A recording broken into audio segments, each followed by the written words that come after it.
लिए आपका अनुभव ही काम करता है। तो बिना समय बिताए हम यहां पर स्वागत करेंगे पूर्व वित्त मंत्री कैप्टन अभिमन्यु जी का। लेकिन उससे पहले कैप्टन साहब एक बार आपके सियासी सफर पर भी नजर डाल लेते हैं। कैप्टन साहब एक बार आपके सियासी सफर पर नजर डालेंगे, किस तरह से आपने शुरुआत की और किस तरह से आप सत्ता में राजनीति के अलग ही स्तर तक पहुंचे।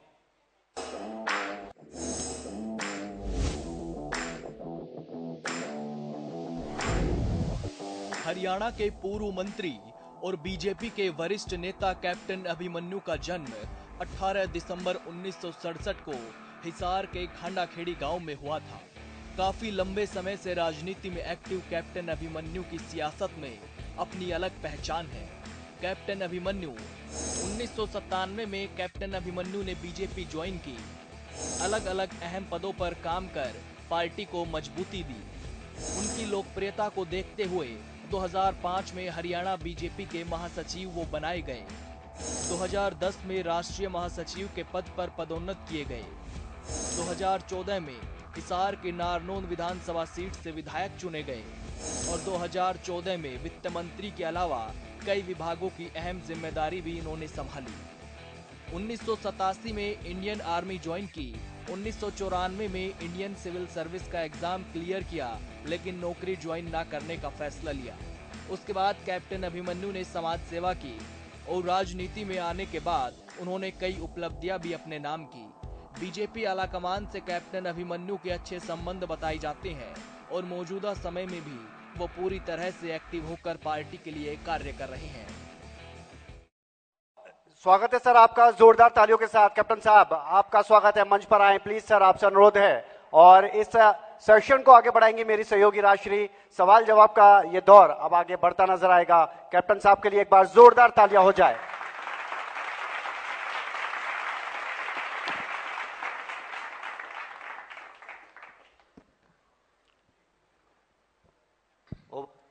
राजश्री। शुक्रिया विनय। और सर एक बार फिर से आपका बहुत बहुत स्वागत है। काफ़ी एक्सपीरियंस्ड हैं आप और सवाल पूछने में काफ़ी अच्छा लगेगा मुझे भी। धन्यवाद राजश्री जी। सर सबसे पहले तो मेरा यही सवाल है आपसे कि आपने फौज से फिर राजनीति तक का सफ़र देखा है। एक डिसिप्लिन से आप राजनीति तक आए, ये यूँ कह सकते हैं।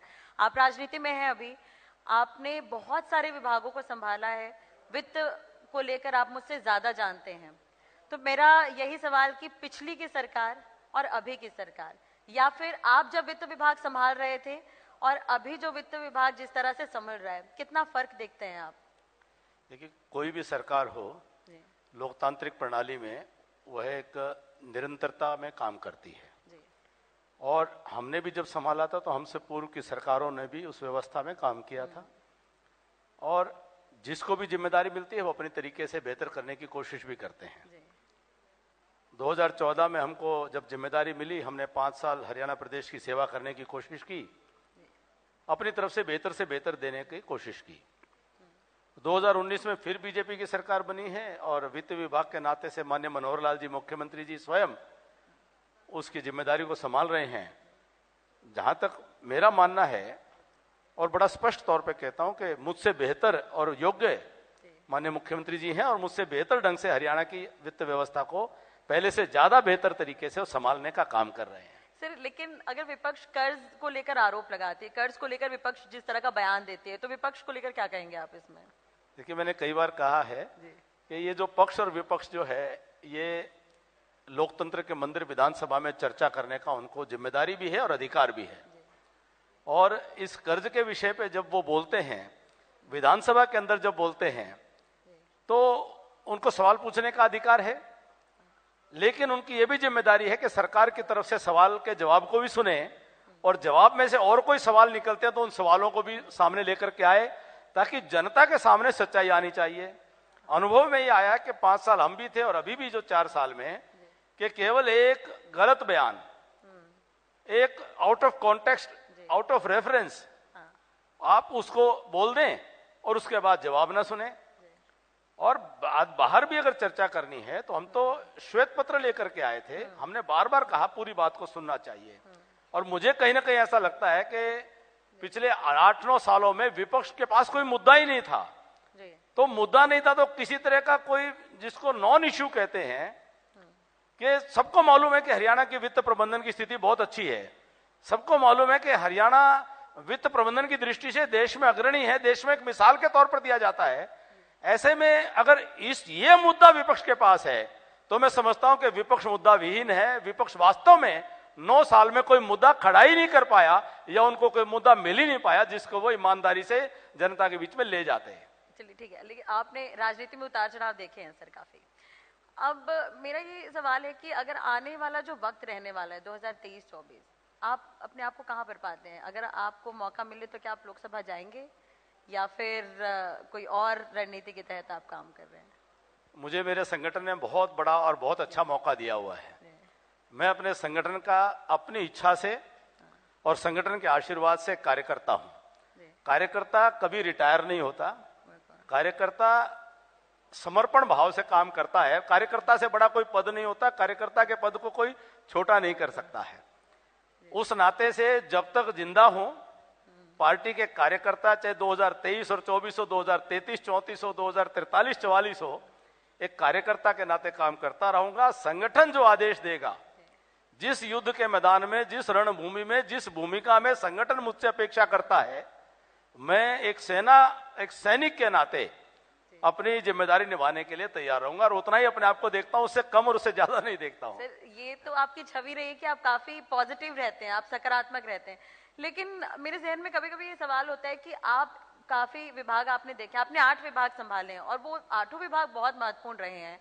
आप यूपी इलेक्शन के टाइम पे कोऑर्डिनेट की भूमिका में आप थे, लंबा अनुभव है आपके पास और एक बड़े चेहरे के रूप में आपका जनाधार भी बहुत अच्छा है। तो पार्टी में आपको कभी ऐसा नहीं लगता कि आपको एक उचित पद मिलना चाहिए या जिम्मेदारी और बढ़नी चाहिए शायद? देखिए, मुझे पार्टी ने बहुत कुछ दिया है। मैं किसी राजनीतिक परिवार से नहीं आता हूं, मेरी कोई राजनीतिक पृष्ठभूमि नहीं है। मेरे परिवार में सगे हम 9 भाई बहन हैं, मेरे माता पिता के जाए हुए। मेरे सगे 5 भाई और हैं, वो कोई राजनीति में नहीं है। मेरी बेटी, मेरा बेटा भी राजनीति में नहीं है। तो मुझे जो कुछ भी राजनीतिक जो अस्तित्व है वो पार्टी की बदौलत है। आपने कहा कि सरकार के अंदर 8 विभाग, मैं मनोहर लाल जी का आभारी हूं, संगठन का आभारी हूं। मुझे प्रारंभ के 1.5 साल में 13 विभाग देखने का मुझे मौका मिला है। तो पार्टी ने मुझे इतना कुछ दिया है, मुझे निराशा का कोई कारण नहीं है। अभी भी पार्टी ने मुझे उत्तर प्रदेश के चुनाव में सहप्रभारी के नाते पूरे राज्य का वो जिम्मेदारी मुझे दी और पार्टी आगे बढ़े और कार्यकर्ता आगे बढ़े, विचारधारा को समर्पित कार्यकर्ता आगे बढ़े, संगठन मजबूत हो, नए लोगों को अवसर मिले। मैं 20 साल के करीब तो राष्ट्रीय कार्य समिति में रहा हूं, 2 बार प्रदेश का मैं महामंत्री रहा हूं, राष्ट्रीय सचिव, राष्ट्रीय प्रवक्ता। अंतर्राष्ट्रीय पटल पे जाने का मुझे अवसर पार्टी ने दिया है, मैं और इससे ज्यादा क्या अपेक्षा करूंगा? आगामी क्या, आगे की प्लानिंग क्या? लोकसभा अगर आपको भेजा जाता है तो फिर आगे की प्लानिंग क्या है? मैंने कहा ये तो पद की कोई विषय नहीं है जी। मेरी पार्टी यशस्वी हो, मेरी पार्टी सफल हो, मेरी पार्टी देश की सेवा करने का अवसर उसको फिर से मिले, मोदी जी के नेतृत्व में फिर 2024 में सरकार बने और फिर हरियाणा में भारतीय जनता पार्टी की सरकार बने, इससे बड़ा लक्ष्य और क्या हो सकता है? उसमें अभिमन्यु की भूमिका अगर एक गिलहरी योगदान देने की है उस सरकार को बनाने में, तो मेरे लिए इससे बड़ा गौरव का और कोई दूसरी बात नहीं है। लेकिन जैसे आप कई बार गठबंधन को लेकर बयान देते हैं कि विवशता रही है, ये क्या अभी भी आप इस बयान पर हैं कि ये विवशता रही है बीजेपी की? आपका कहना हमारे गठबंधन को लेकर के, जी देखिए ये तो एक फैक्ट है जी, जिसको हम डिनाई नहीं कर सकते कि 2019 का चुनाव हमने आपस में एक दूसरे के खिलाफ लड़ा, अपने अपने मुद्दों पे लड़ा। हम भी चाहते थे कि स्वतंत्र रूप में हमारा बहुमत आए, हमारा बहुमत नहीं आया। अब एक बड़ी पार्टी होने के नाते हमारी जिम्मेदारी बनती थी, मनोहर लाल जी की जिम्मेदारी बनती थी कि वो बड़े दल के नेता हैं, एक स्थायी सरकार हरियाणा में दें, तो उन्होंने बहुमत जुटाने के लिए मजबूर होना पड़ा। हमारी अपनी बहुमत होता तो हमें ये मजबूरी नहीं होती। तो इस लोकतांत्रिक व्यवस्था में अपनी संवैधानिक जिम्मेदारी को निभाने के लिए, बहुमत साबित करने के लिए ये गठबंधन किया है। इंडिपेंडेंट साथी भी साथ में आए हैं। इस विधानसभा के कार्यकाल में हमारे पास 40 से 41 तो हुए, लेकिन हमें 46-47 नहीं हुए, तो उतनी मजबूरी तो स्वीकार करनी पड़ेगी। तो जैसे कि सर हम ये माने कि आगामी जो चुनाव होने हैं तो कौन से मुद्दे इफेक्टिव कर सकते हैं? जैसे ओपीएस का मुद्दा भी चल रहा है, आप वित्त विभाग से जुड़े, इसलिए मेरा ये सवाल है कि जो केंद्र सरकार की अगर हम बात करें और बाकी हम जिन राज्यों में कांग्रेस की सरकार है वहां पर ओपीएस सिस्टम जो है कांग्रेस ने लागू कर दिया है, क्या वो उसे चला पाएगी? और हरियाणा में भी कांग्रेस उसे कहीं ना कहीं प्रोजेक्ट करने की कोशिश कर रही है। देखिए, मैंने आपको कहा कि जब कोई भी राजनीतिक दल मुद्दा विहीन हो जाए तो वो नॉन इश्यूज को, जो मुद्दे नहीं है उनको मुद्दा बनाने की कोशिश करता हुआ दिखता है, तो ये राजनीतिक दल की अपनी वैचारिक शून्यता को दर्शाता है कि उनकी सोचने की, समझने की शक्ति कहीं ना कहीं क्षीण हो गई है, कमजोर हो गई है। जब कांग्रेस की सरकार थी तो देश के अंदर हमने जनता के सामने अदालतों के सहयोग से साक्ष्य प्रस्तुत करके 2G का घोटाला सामने, देश के सामने लेके आए, 2.25 लाख करोड़ रुपए का घोटाला। उसके बाद कॉमनवेल्थ गेम्स का 76,000 करोड़ रुपए का घोटाला, अंतरिक्ष देवास का 8 लाख करोड़ रुपए का घोटाला हो सकता था, आदर्श सोसाइटी का घोटाला था, ये कोल स्कैम था। एक मुद्दे को देश की जनता के सामने के देश लूट रहा है, ये प्रमाणित करते हुए उस मुद्दे के आधार पर गुजरात मॉडल के जो विकास था, मोदी जी का जो उन्होंने इतने साल में गुजरात में विकास किया और देश की जनता ने स्वीकारा और देश ने देखा कैसे मोदी जी के नेतृत्व में भारत आगे बढ़ा। आज का विपक्ष एक भी मुद्दा नहीं खड़ा कर पाया, वो दूसरों के बनाए हुए मुद्दों पर सवारी करने की कोशिश करता है। कभी कृषि कानूनों को लेकर के किसान संगठन कहीं आंदोलित हैं। हिमाचल में चुनाव जीती है सरकार, ये ओपीएस के दम पे हुआ ऐसा क्या? मैं आपकी बात पे आना चाह रहा हूं जी, लेकिन मैं थोड़ा सा उस विषय को लेके, क्यों किसान कृषि कानूनों को लेकर के कांग्रेस से या विपक्ष ने नहीं खड़ा किया, किसान संगठनों ने जो भी उनकी समझ थी उसको लेकर के मुद्दा खड़ा किया, उसको सवारी करने की कोशिश की। कहीं कर्मचारियों को लगता था कि न्यू पेंशन स्कीम एक स्टेज पे 15 साल आने के बाद महसूस हुआ कि नहीं, ओल्ड पेंशन स्कीम बेहतर हो सकती, जो उनको लगा तो उन्होंने उसको लेकर आंदोलन किया। तो कांग्रेस ने उसकी सवारी या विपक्ष ने उसकी सवारी करने की सोची, लेकिन जिसकी वो सवारी करने की कोशिश कर रहे हैं, जब चुनाव के बीच में जाएंगे तो हम उनको बताएंगे, याद दिलाएंगे, ये ओपीएस को खत्म करने का अगर पाप है तो ये कांग्रेस पार्टी ने किया है, देश में भी किया, प्रदेश में किया। आज भी जो ओल्ड पेंशन स्कीम है और न्यू पेंशन स्कीम है, ये हिमाचल प्रदेश में और जो राजस्थान में क्लेम कर रहे हैं, मुझे कोई भी कांग्रेस का लीडर प्रामाणिक तौर पर बताए या मुख्यमंत्री बता दें, क्या उन्होंने जो भारत सरकार या कोई आरबीआई जो इंस्टीट्यूशंस पेंशन की रेगुलेटरी अथॉरिटीज हैं, क्या वहां पर न्यू पेंशन स्कीम को समाप्त करके ओल्ड पेंशन स्कीम के बजट के प्रोविजंस को अपने बजट में उन्होंने कर लिया है क्या? ये आंखों, देश के जनता के कर्मचारियों की आंखों में धूल झोंकने का काम है। किसी तरह से सत्ता मिल जाए, कुछ भी करके मिल जाए, कुछ भी बोल के मिल जाए। लोगों ने पता नहीं क्या क्या बड़ी बड़ी पेंशन के वायदे कर करके सत्ताएं ली हैं, लेकिन उसको डिलीवरी करना है, वो सवाल है। तो इसलिए मैं अभी इसको देखना चाहूंगा कि स्थिति कैसे आगे बढ़ती है। बिल्कुल, तो जनता को समझाना पड़ेगा, वो जैसा जो हिमाचल में हुआ है, ओपीएस को शायद वो समझ नहीं पाई या फिर, लेकिन सरकार दावा तो कर रही है कि हम इसे चला लेंगे, लेकिन हिमाचल की सरकार भी कहीं ना कहीं कर्ज में है। आपको भी इस बात की जानकारी राष्ट्रीय जी, मैं आपको अपना एनालिसिस शेयर करना चाहूंगा। हिमाचल एक राज्य, उसका अपना एक साइज है और हिमाचल की अपनी एक राजनीतिक संस्कृति है, परिवर्तन की राजनीतिक संस्कृति। हमने नारा दिया कि इस बार उस इतिहास को बदल दो, सरकार दोबारा बना दो, और अनेक कारण हो सकते हैं। एक कारण से सरकार बने, हिमाचल छोटा राज्य होने के कारण कर्मचारियों की संख्या और उससे प्रभावित एक मुद्दा हो सकता है, मैं उसको डिनाई नहीं करता हूं, लेकिन हिमाचल के चुनाव परिणाम को केवल उससे जोड़ करके देखना, ये कोई राजनीतिक कौशल की बात मैं नहीं मानता हूं। चलिए, नहीं, ये हरियाणा में इफेक्टिव नहीं होगा अगर विपक्ष ओपीएस को एक मुद्दा बनाना चाहते नहीं, सवाल ये नहीं है, किसी भी मुद्दे को नकारना नहीं है, उस मुद्दे का समाधान करना है। हम लोग जब आए थे, ये आशा आंगनवाड़ी वर्कर, पिछली सरकार के समय में आशा वर्कर को 500 रुपए महीना मिलता था। आज हिंदुस्तान में सबसे ज्यादा 4,000 रुपए प्रति वर्कर देने का काम वो हमें बतौर वित्त मंत्री और हमारी सरकार के अंदर हमें वो देने का सौभाग्य मिला। मनोहर लाल जी के नेतृत्व में अनेकों विषय, जो टीचर्स का इशू था, हमने उसको रिजॉल्व किया।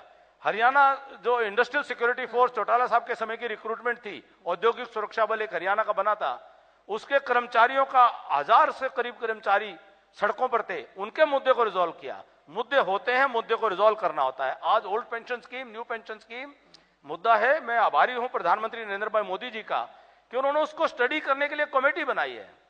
उस कमेटी से उसका समाधान निकले। मुद्दा तो कृषि कानूनों का भी मुद्दा था, लेकिन प्रधानमंत्री जी ने कितनी विनम्रता से उस मुद्दे को भी सुलझाया। और उसके बाद उत्तर प्रदेश के अंदर चुनाव का परिणाम आपके सामने है। मुद्दा होता है, मुद्दे को समझना होता है, मुद्दे का समाधान करना होता है। सर लेकिन अब देखिए, अब मैं आपके इलाके की बात कर रही हूँ, नानौन की अगर मैं बात करूँ तो नानौन में अभी जो है जेजेपी विधायक हैं राम कुमार गौतम जी, मैंने पिछले दिनों उनका एक बयान सुना था जहां पर वो आपको एक बेटा कहते हुए नजर आए कि वो तो मेरे बेटे की तरह है। तो अगर मैं आपसे पूछूं कि आपके वक्त विकास हुआ या अभी विकास हो रहे हैं तो क्या कुछ कहेंगे आप, क्योंकि जेजेपी के विधायक हैं, गठबंधन में है। और राम कुमार गौतम जी पिछले दिन जब विधानसभा की कार्यवाही चल रही थी तो वो बार बार ये कहते हुए नजर आ रहे थे कि मैं हमारे इलाके में विकास नहीं है। तो क्या आप मानते हैं कि विकास वाकई नहीं हो पा रहा है? देखिए, आपका पहला सवाल था कि हमारे समय में विकास हुआ, अब हुआ कि नहीं हुआ, पहले हुआ था कि नहीं हुआ था। इसका उत्तर मेरे क्षेत्र के मालिकों से, मेरे परिवार से जाके पूछोगे तो ज्यादा अच्छा है। हमारे वर्तमान विधायक भी अपने, उनसे ही पूछ लोगे तो भी, पूर्व विधायक भी अलग अलग पार्टी के रहे, उनसे पूछ लोगे तो भी वो जवाब वो दें तो अच्छा है। मैं इतना ही कहूंगा कि मुझे सौभाग्य मिला, मेरे परिवार, जो मेरा परिवार है, मेरा क्षेत्र है, उन्होंने मुझे 5 साल के लिए अपना नुमाइंदा बनाया। मेरी पार्टी ने मुझे 5 साल के लिए वजीर बना करके सेवा करने का मौका दिया। परंतु मेरा फोकस, मेरे क्षेत्र, मेरी जिम्मेदारी कि वहां पर शिक्षा की स्थिति बेहतर हो, स्वास्थ्य की स्थिति बेहतर हो, पीने के पानी की स्थिति बेहतर हो, वहां पर सड़कों की स्थिति बेहतर हो, आवागमन की सुविधा हो, सिंचाई के पानी की सुविधा हो, वहां जो पशुओं के अस्पतालों की सुविधा हो। मेरे क्षेत्र में मुझे आज इस बात की संतुष्टि है कि जो मुख्यमंत्री हो रहे हैं 10-10 साल, उनकी विधानसभा क्षेत्र में आज तक 4-4 कॉलेज और 4-4 ITI नहीं है। हमें उस बात की संतुष्टि है कि मेरे परिवार के बच्चे आज उन कॉलेजों में, हजारों बच्चे उन कॉलेजेस के अंदर आज पढ़ रहे हैं। बेटियां और बहुएं भी पढ़ रही हैं और इतनी खुशी होती है। अब वहां PG क्लासेस शुरू हो रही हैं। जो मेरे क्षेत्र को पिछड़ा इलाका कहते थे, आज आने वाले 10 साल के अंदर मेरे क्षेत्र की तस्वीर बदल चुकी होगी। तो एक भी हॉस्पिटल नहीं था ढंग का, एक भी सिंगल कॉलेज भी नहीं था, कोई प्रॉपर इंफ्रास्ट्रक्चर ही नहीं था। तो मुझे उस बात की संतुष्टि है, लेकिन करने को बहुत काम होते हैं। जो नहीं हो पाए वो करने का संकल्प रहता है, जो हो गया वो सेवा की है। नहीं हो पा रहे हैं, ये दुख की बात है कि जिस गति से काम हो सकते थे, हो रहे थे, वो नहीं हो पा रहे हैं। इस बात की पीड़ा मुझे लगता है कि सबको होगी, तो मुझे बहुत अधिक है इस बात की पीड़ा। बिल्कुल सर। लेकिन 2019 अगर हम देखें, चुनाव परिणाम जो सामने आए, लगभग कैबिनेट में जितने मंत्री रहे, कहीं ना कहीं हार का सामना करना पड़ा है, आप भी थे। तो इतना विकास होने के बावजूद कमी कहाँ रह गई? क्या इस पर पार्टी ने कभी मंथन करने की कोशिश की? आप किसे कारण मानते हैं? देखिए, मैं अपनी बात का जवाब दे सकता हूं जी। और मैं आभारी हूं मेरे नानौन विधानसभा क्षेत्र के परिवार का कि हरियाणा के हम 47 विधायक थे पिछली सरकार में। बिल्कुल। 2014 से 2019 में जितने भी लोग चुनाव लड़ रहे थे, अकेला नारनौंद ऐसा था जिसने 2014 से 20% मेरे परिवार ने मुझे वोट बढ़ा के दिया। अगर कोई कमी होती, कोई नाराजगी होती तो वोट घटना चाहिए था। पहले के वोटर पीछे हट जाने चाहिए थे। गुस्सा होता है, सब कुछ होता। 20% वोट बढ़ना भी, और वो भी 20%, छोटी बात नहीं है। और नारनौंद के इतिहास में 50 साल में किसी एमएलए को इतने वोट नहीं मिले। मैं भी एमएलए बना था तब मुझे भी नहीं मिले थे। तो जिन्होंने मुझे वोट बढ़ा के दिया, मैं कैसे उनका आभारी नहीं हूं, धन्यवादी नहीं हूं। मेरे लोगों की जो विवेक है उसके ऊपर कोई सवाल ना खड़ा हो। उन्होंने सही फैसला दिया, मुझे वोट बढ़ा के दिए। परंतु हमारा जो पार्लियामेंट्री, जो हमारी फॉर्म ऑफ डेमोक्रेसी में जो इलेक्शन का सिस्टम है, उसको कहा जाता है first past the post system. जो हमारा इलेक्शन सिस्टम है कि उसमें सबसे पहले खंबा किसने क्रॉस किया, यानी कि सबसे अधिक वोट किसको मिले। हरियाणा के अंदर ऐसा भी इतिहास है, जमानत जब्त हुई थी पंडित जिलेराम शर्मा जी की, लेकिन विधायक बने थे, वोट इतने आए थे उनके जमानत जब्त हो रहे वाले विधायक बन गए थे, लेकिन हमारे वोट बढ़ भी गए क्योंकि हमारे सामने का आंकड़ा जो है वो हमारे सामने के उम्मीदवार को, जो हमारे वर्तमान विधायक हैं, उनका आंकड़ा उनके पक्ष में था। मेरे सामने का वोट जो है वो इकट्ठा हो गया और चुनाव वो जीत गए। तो वो सच्चाई है, लेकिन ये भी सच्चाई है कि नालंदा के लोगों ने उस काम के ऊपर 20% वोट बढ़ा के दिए। वो उनका विवेक बहुत उन्नत है, काम को पसंद करता है और काम के ऊपर ही उन्होंने वोट बढ़ा के दिए भी हैं। बिल्कुल सर, लेकिन अगर हम देखें कि अगर हरियाणा की राजनीति की ही मैं बात करूं तो पहले जातिवाद, क्षेत्रवाद, आप भी कहते हैं कि अब पार्टी विचारधारा पे चुनाव लड़ती है और विचारधारा वापस आई है। पहले हुड्डा सरकार में विचारधारा नहीं हुआ करती थी जो अब वापस आ गई है। तो क्या आप मानते हैं, लेकिन आपको भी जाट चेहरे के रूप में प्रोजेक्ट किया गया था नारनौल से पहले?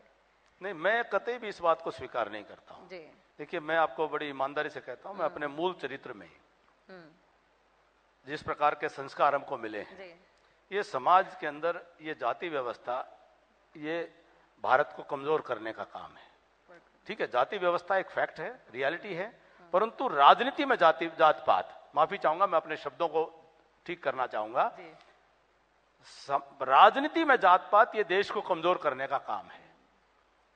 और मैंने कभी भी इस बात को स्वीकार नहीं किया।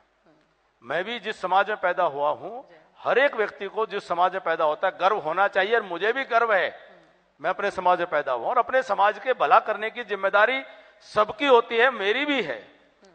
सर्व समाज के साथ जोड़ करके रखने की जिम्मेदारी वह है जो समाज में अपने आप को नेतृत्व करने का जिम्मा अपने ऊपर लेके चलते हैं। तो हमारी जिम्मेदारी होती है कि कोई समाज आइसोलेशन में नहीं रहे, हर समाज एक दूसरे के साथ सहयोग की भूमिका में, सहकार की भूमिका में, सद्भाव की भूमिका में, सामंजस्य की भूमिका में, समन्वय की भूमिका में, हर सहयोग की भूमिका में सब समाज मिलकर के देश का निर्माण करें। तो ये जो मैंने कभी भी जाति पाति की राजनीति न की है, न मेरे स्वभाव में है, न मेरे संस्कार में है। लेकिन सबको साथ लेकर चलने का मुझे पार्टी ने भी संस्कार दिया है, मेरे परिवार ने भी दिया है। चलिए, ये तो आप कहते हैं, लेकिन हिसार का जो इलाका है वहाँ पे जाट समुदाय को काफी स्ट्रांग माना जाता है। तो लेकिन जब भी ऐसे जब नॉमिनेशंस होते हैं या जब उम्मीदवारी जब घोषित की जाती है तो जाट समुदाय, जाट के बड़े चेहरे के रूप में आपके भी नाम आए। आप न्यूज़पेपर, अखबार उठा के देख लीजिए, वहाँ पे यही लिखा हुआ आपको में मिलेगा। राष्ट्रीय जी, जैसे हर व्यक्ति की अपनी पहचान होती है जी। अगर मेरा नाम मुझे मेरे परिवार ने दिया है तो मेरा नाम है। जी बिल्कुल। मेरे नाम के साथ मेरा गोत्र जुड़ा है, वो भी मुझे विरासत में मुझे मेरे परिवार ने उस समाज के नाते मुझे मिला है। मैं फौज में जाके आया, मेरे नाम के साथ कैप्टन लगाया तो मेरी वो भी पहचान का हिस्सा है। तो मैं अपनी पहचान, मेरी पहचान, आप मुझे किस रूप में देखते हैं? आप कोई मुझे फौजी के रूप में देखता है, कोई मुझे मेरी जिस बिरादरी में पैदा हुआ हूं मुझे जाट समाज का एक कार्यकर्ता, एक सदस्य के नाते भी देखता है, कोई मुझे किसान के रूप में भी देखता है, कोई मुझे बिजनेसमैन का अनुभव है तो उसके रूप में भी देखता है। तो अपने अपने दृष्टि से हर कोई व्यक्ति देखता है, हर एक को उसको देखने का अधिकार भी है, लेकिन मेरी पहचान तो मुझसे कोई नहीं छीन सकता है। ये बात सही है कि मैं जहां पैदा हुआ हूं मुझे वहां से पहचाना जाएगा। मैं रोहतक में रहा हूं, रोहतक में पढ़ा हूं तो मुझे उस नाते से पहचाना जाएगा। मेरा मूल गांव खांडाखेड़ी जिला हिसार में तो मुझे उस नाते से भी देखा जाएगा। लोग तो रिश्तेदारियों के नातों से भी पहचान बना लेते हैं साहब। जिसको जैसे पहचान मिलती है, बनती है, जो जैसे देखना चाहता है या बनाना चाहता है, बनती है। और मुझे ईश्वर की कृपा से जिस भी रूप में देखें, पर मेरा ये है कि मैं एक सामान्य सहज एक सामान्य व्यक्ति हूं समाज का। मैं कोई ये जो पुराने राजनीतिक तौर तरीके होते थे, मैं महामानव नहीं हूं, मैं सामान्य इंसान हूं। समर्पित देश के लिए होकर के कैसे अपने क्षेत्र और अपने देश का विकास करूं, इस सोच के साथ राजनीति में काम करता हूं। बिल्कुल सर, लेकिन अगर हम विपक्ष की बात करते हैं प्रदेश में, तो विपक्ष को कहां पर पाते हैं आप? विपक्ष अभी कहां स्टैंड करता है या क्या कमी है विपक्ष के अंदर? क्या कुछ कहेंगे इसे लेकर? लोकतंत्र में विपक्ष बहुत जरूरी है, लेकिन दुर्भाग्य से देश में और प्रदेश में विपक्ष नाम की चीज नहीं है। आज का विपक्ष हरियाणा प्रदेश में इंडियन नेशनल लोकदल कोई स्थिति नहीं है, बहुजन समाज पार्टी कोई स्थिति नहीं है, आम आदमी पार्टी कोई स्थिति नहीं है, सबसे बड़ा विपक्षी दल है कांग्रेस पार्टी। आज वो विचारधारा ही नहीं बची, कांग्रेस पार्टी नहीं बची। आज कांग्रेस पार्टी एक परिवार तक सीमित हो गई है, एक परिवार की प्राइवेट प्रॉपर्टी बन करके रह गई है, और वो भी एक दो जिलों तक ही अपना प्रभाव तक सीमित है। राहुल गांधी तो पैदल चलकर लोगों को साधने की कोशिश करते नजर आए थे, उसका कोई इफेक्ट नहीं, कोशिश करना सबका अधिकार है, कोशिश करना जिम्मेदारी भी है, जो सबको अपनी मेहनत करनी चाहिए। लेकिन मैं विपक्ष की स्थिति आपने पूछी कि आज कांग्रेस मुख्य विपक्षी दल है, उसकी स्थिति क्या है, उनके पूर्व प्रदेश अध्यक्ष के साथ क्या हालत की गई, शैलजा जी को किस प्रकार से बेआबरू किया गया, अशोक तंवर जी को किस प्रकार से उनके ऊपर हमला किया गया, जो रणदीप सिंह सुरजेवाला जी राष्ट्रीय नेता हैं उनको हरियाणा में राज्यसभा चुनाव लड़ने तक की स्थिति नहीं छोड़ी, उनको भाग करके राजस्थान से चुनाव लड़ना पड़ा। राष्ट्रीय नेतृत्व ने आर के आनंद जी को भेजा, अब की बार माखन जी को भेजा राज्यसभा के चुनाव में, उनको हार का सामना करना पड़ा। यानी कि वो ना पार्टी की, जो कांग्रेस पार्टी है केंद्र की अलग कांग्रेस पार्टी है, हरियाणा की अलग है, हरियाणा के एक परिवार की जेब में रखी हुई पार्टी है। तो आज विपक्ष नहीं है, पार्टी नहीं है, दल नहीं है, राजनीतिक विचारधारा नहीं है, वो कुछ गिरोह रूपी एक संग्रह हो गया है। कुछ लोग इकट्ठा हो गए हैं, किसी तरह से सत्ता येन केन प्रकारेण सत्ता प्राप्त कर लो और फिर हरियाणा को लूटने की साजिशें करने का उनका स्वप्न है। उसके अलावा हरियाणा को देने के लिए उनके मानस में कभी भी कुछ नहीं रहा है। मुझे उनसे कोई उम्मीद नहीं है। अच्छा हो विपक्ष विचारधारा पर बात करे, अच्छा हो विपक्ष मुद्दों पर बात करे, जनहित के मुद्दों पर बात करे, जनता से जुड़े सरकारों पर बात करे, हरियाणा प्रदेश और देश के लिए बात करे। वो तो केवल है कि पुत्र मोह में जो पितामह ने जिस प्रकार से महाभारत करवा दी थी, वो उसी पूरी कांग्रेस को नष्ट करने में जुटे हैं। बिल्कुल, लेकिन अगर हम देखें विपक्ष अगर एकजुट हो जाता है तो भी क्या बीजेपी को इससे नुकसान है या खतरा है, या बीजेपी को कोई हरा ही नहीं सकता प्रदेश में, आप ये मानकर चल रहे हैं? बिल्कुल एकजुट होता है। आज के दिन देश में एकजुटता का प्रयास चल रहा है। कौन एकजुट हो रहे हैं? इसलिए मैंने पूछा। कौन एकजुट हो रहे हैं? भ्रष्टाचारी एकजुट हो रहे हैं, परिवारवादी लोग एकजुट हो रहे हैं, जातिवादी लोग एकजुट हो रहे हैं, क्षेत्रवादी लोग एकजुट हो रहे हैं। जिन्होंने देश को लूटा है, जिन्होंने अपने प्रदेशों को लूटा है, वो लोग जो सजा याफ्ता लोग हैं या जो सजा के नजदीक लोग हैं, वो लोग एकजुट हो रहे हैं। अगर वो किसी विचारधारा पर एकजुट हों, किसी मुद्दे पर एकजुट हों, हमें समझ में आता है। और मुद्दा ये है मोदी जी को हटाने का, मोदी जी को गाली देने का। मोदी जी को कभी कांग्रेस पार्टी ने मौत का सौदागर कहा था, जनता ने उस कांग्रेस पार्टी को ही नींद सुला देने का काम कर दिया है।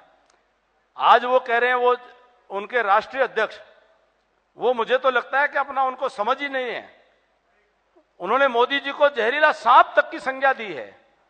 ऐसे व्यक्ति देश की उस पार्टी का नेतृत्व कर रहे हैं जिसको कभी महात्मा गांधी जी जैसे स्तर के लोगों ने, जवाहरलाल नेहरू जी और नेताजी सुभाष चंद्र बोस जैसे स्तर के लोगों ने जिस पार्टी का नेतृत्व किया हो, उस पार्टी का राष्ट्रीय अध्यक्ष अगर ये कहता है देश की संसद में कि आर्य बाहर से आए हैं, और ये द्रविड़ और आर्य की थ्योरी को, नॉर्थ और साउथ के डिवाइड को अगर वो देश की संसद में खड़े होकर के बोलते हैं, मैं समझता हूं इससे बड़ा देश विरोधी कोई दूसरा काम नहीं हो सकता जो कांग्रेस पार्टी के राष्ट्रीय अध्यक्ष कर रहे हैं।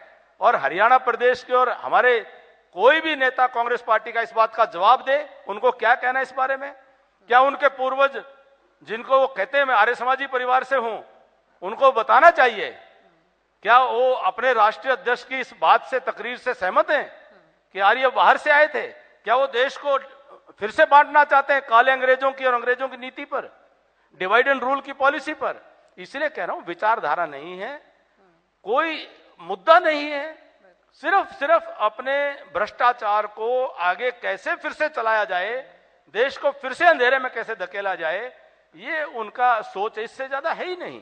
चलिए अब देखिए, मान के लिए विपक्ष का सवाल मैंने इसलिए पूछा आपसे कि 2015 में, चलिए मैं पेंशन पर आती हूँ, आप वित्त विभाग से ज्यादा वो संबंधित है, तो पेंशन जब शुरुआत हुई थी 2015 में, पैसे लोगों के खाते में जाने शुरू हो गए। शुरुआत में थोड़ी परेशानी आई थी सर, लेकिन थोड़े दिन में वो चीजें, समस्या ठीक हो गई थी। अब हमारे पास बहुत सारी योजनाएं, समय समय पर मुख्यमंत्री आते हैं, जनसंवाद करते हैं, जो लाभार्थियों से बातचीत करते हैं और व्यवस्था के बारे में जानते हैं, मॉनिटरिंग भी वो करते रहते हैं। तो अभी जो ट्रिपल P है, उसे लेकर आप क्या कहेंगे? कुछ जगहों पर शिकायत भी मिल रही है कि अभी व्यवस्था में थोड़ा सुधार अभी करने की जरूरत है, कुछ जगहों पर काम अच्छा चल रहा है, तो क्या कहेंगे थोड़े दिन में व्यवस्था ठीक हो जाती तो लोगों के लिए इसके बेहतर होगा? ये निश्चित तौर पर कोई भी नया प्रयोग होता है उसमें प्रारंभ में दिक्कतें आती हैं। आप भी कोई नया कुछ भी जीवन में करेंगे, एक बार उसमें दिक्कत आती है। नया सब्जेक्ट पढ़ेंगे तो उसमें दिक्कत आती है, नया काम करेंगे दिक्कत आती है। जिस प्रकार से मनोहर लाल जी के नेतृत्व में 2014 से आज तक हरियाणा प्रदेश में अनेकों प्रयोगों के माध्यम से काम हो रहे हैं, वह बहुत सफल प्रयोग हुए हैं। जैसे पेंशन की बात की कि 2015 में जब हमने ऑनलाइन पेंशन की थी तो हमारा अनुभव ये आ रहा था कि पेंशन पात्र तक पहुंच नहीं रही है और लोग सरपंचों के चक्कर काट रहे हैं।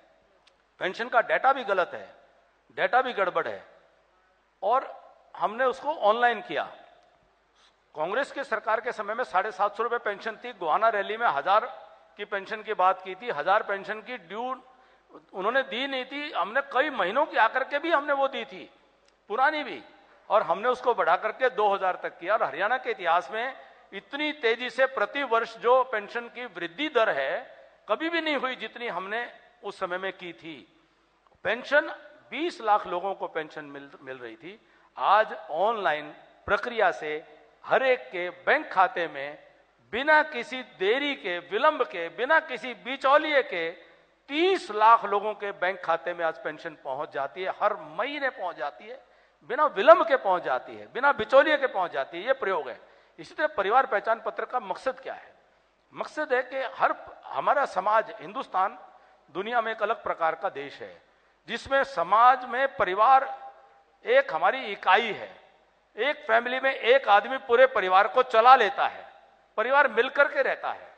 तो हमें देखना है कि हर परिवार में उसकी आर्थिक स्थिति क्या है, उस परिवार को कैसे चल रहा है, उसकी क्या एसेट्स हैं, क्या उस परिवार के सरकारी प्राइवेट नौकरी, क्या व्यवस्थाएं हैं, और सरकारी योजनाओं का लाभ उनको कितना मिल रहा है, उनको एज ए स्टूडेंट स्कॉलरशिप का बेनिफिट मिला क्या, उनको कोई और सरकारी योजनाओं का लाभ मिला क्या, नहीं मिला। तो परिवार को इकाई मान करके हर परिवार तक सरकार के योजना का लाभ मिले। सरकार मतलब क्या होती है राष्ट्रीय जी? सरकार है समाज के प्रतिनिधि।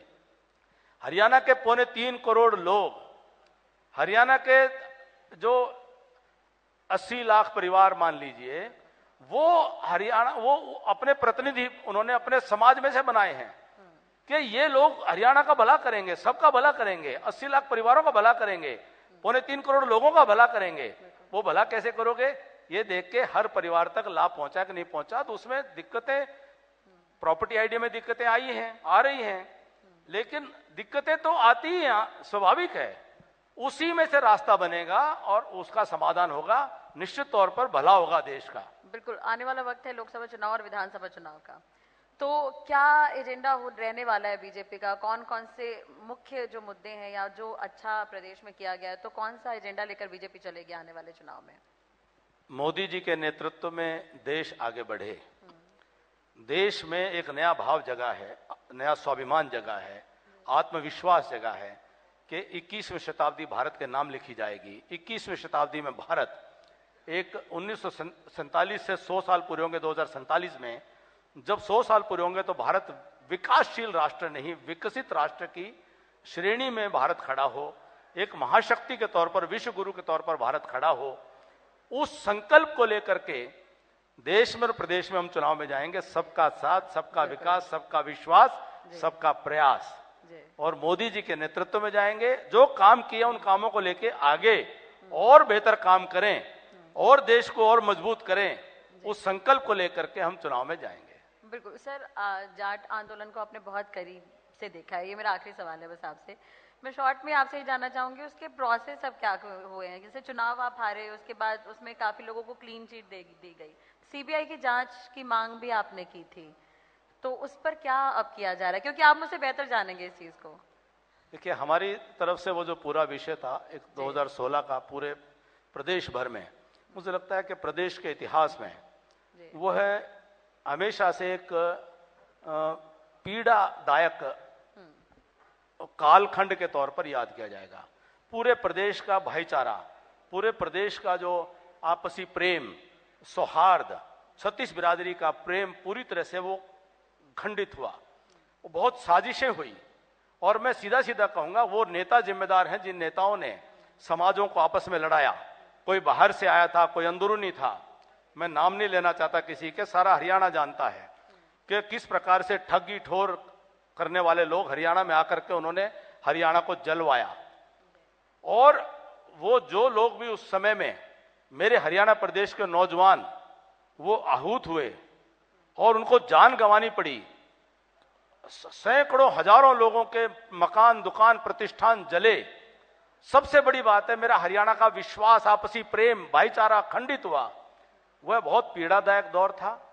और उस समय में ये सारी चीजें कि सच्चाई सामने आनी चाहिए कि किसने ये कांड किया है, किसने ये करवाया है, कौन इसके पीछे हैं, नौजवानों के कंधों पर बंदूक रख करके मेरे हरियाणा को किसने जलाया, इन बेकसूर जाने किसके कारण से गई हैं, कौन लोग वो साजिशें कर रहे थे कि हरियाणा प्रदेश के अंदर चारों तरफ आग लग जाए, कौन लोग टेलीफोन पे कह रहे थे कि सिरसा में कीड़ी भी नहीं है, फतेहाबाद में कीड़ी भी नहीं मर रही, हम लोगों ने रोहतक के अंदर आंदोलन चला रखा है, उसके पीछे का दिमाग मस्तिष्क कौन था, ये सच सामने आए, इस बात के लिए हमने कोशिश की।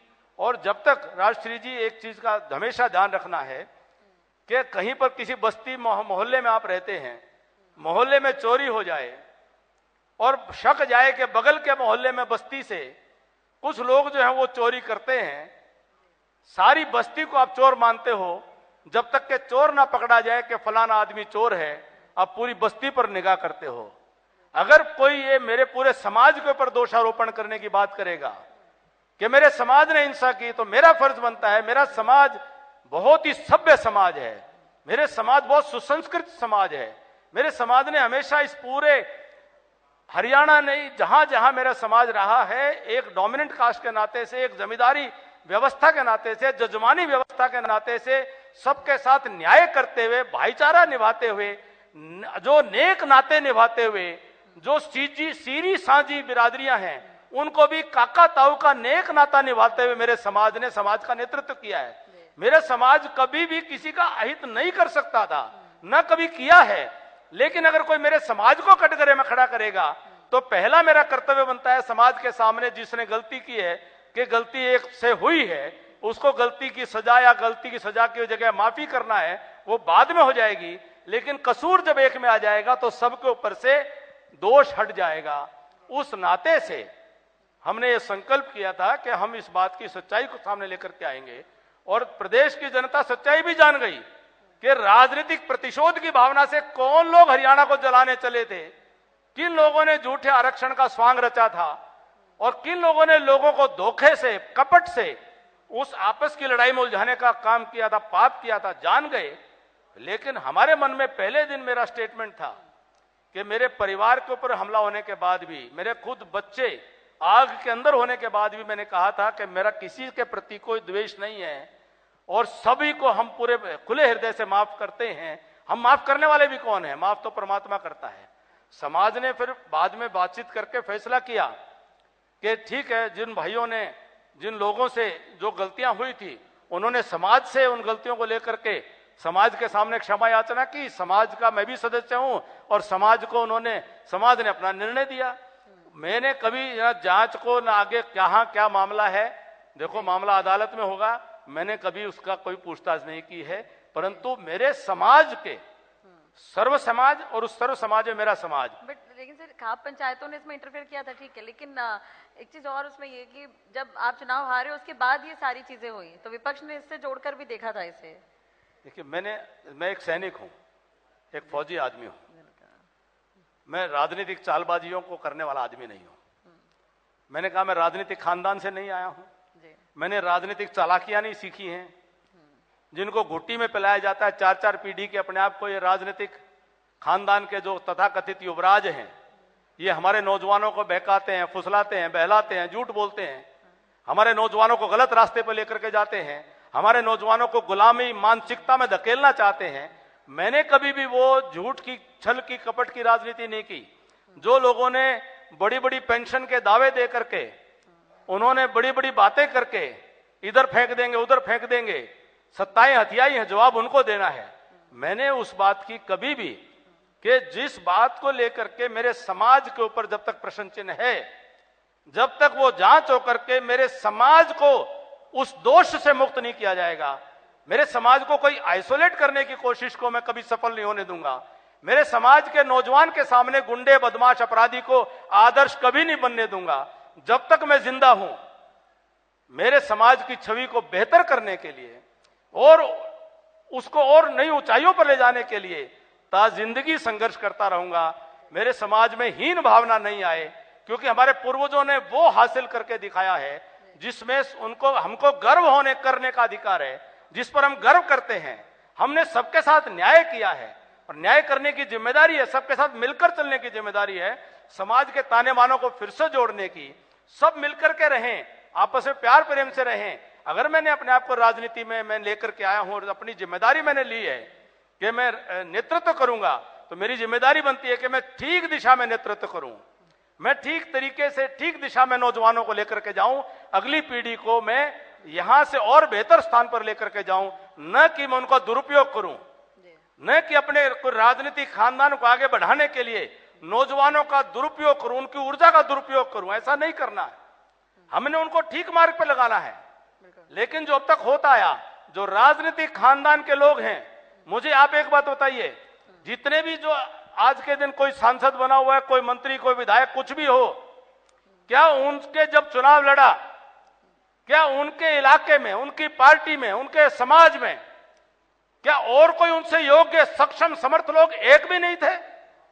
एक आदमी मुख्यमंत्री बन जाता है, एक आदमी मुख्यमंत्री बनकर के अपने बेटे को अमेरिका से बुला लेता है और उसको 15 दिन के अंदर सांसद बना देता है और फिर कहता है कि अब उसको मुख्यमंत्री भी बनाना है।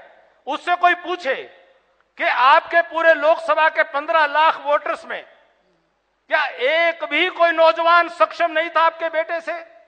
एक भी कोई काबिल व्यक्ति नहीं था? क्या आपका बेटा ही सबसे काबिल था? यह सवाल मेरा समाज को पूछना है कि जो आईएएस बन गए, आईआईटी में, आईआईएम में, और बड़ी, और जरूरी नहीं है डिग्रियों से कुछ होता हो, बहुत समर्पित, बहुत योग्य, सक्षम नौजवान वह समाज के अंदर हैं, वो उन लोगों को आगे कैसे बढ़ाया जाए? राजश्री जी, मेरी बेटी भी डॉक्टर है और वो भी हार्वर्ड में भी काम करके आई है, लेकिन वो राजनीति में नहीं है। मेरा बेटा भी एक मल्टीनेशनल कॉर्पोरेशन में काम करता है, लेकिन आपको नाम भी नहीं सुना होगा। मेरे और परिवार के, मैंने बताया था, मेरे 5 और बड़े भाई, मेरे भाई हैं छोटे और बड़े, लेकिन मैंने राजनीति में परिवार को कभी भी आगे नहीं बढ़ाया। लेकिन बातों में ये चीजें आपने साफ कर दी कि परिवार, राजनीति और आपका जो पुराना, आप फौज में रहे, आर्मी में रहे, इसलिए आप अभी भी आपको कैप्टन साहब ही कहते हैं हम। खैर सर, ये भी है कि शहर से लेकर सड़क तक आपने विकास किया, जो आपने जिक्र किया। अब आगामी चुनाव है, खैर वो तो देखने वाली बात होगी क्या कुछ होता है क्या नहीं। बहुत बहुत शुक्रिया हरियाणा न्यूज के कॉन्क्लेव में आने के लिए, धन्यवाद, कीमती समय आपने निकाला है, बहुत बहुत शुक्रिया। बहुत बहुत धन्यवाद आपका, थैंक यू। चलिए, मैं मंच पर हरियाणा न्यूज के एडिटर इन चीफ प्रतिमा दत्ता जी को बुलाना चाहूंगी, वो आए मंच पर और सम्मान करें सर का।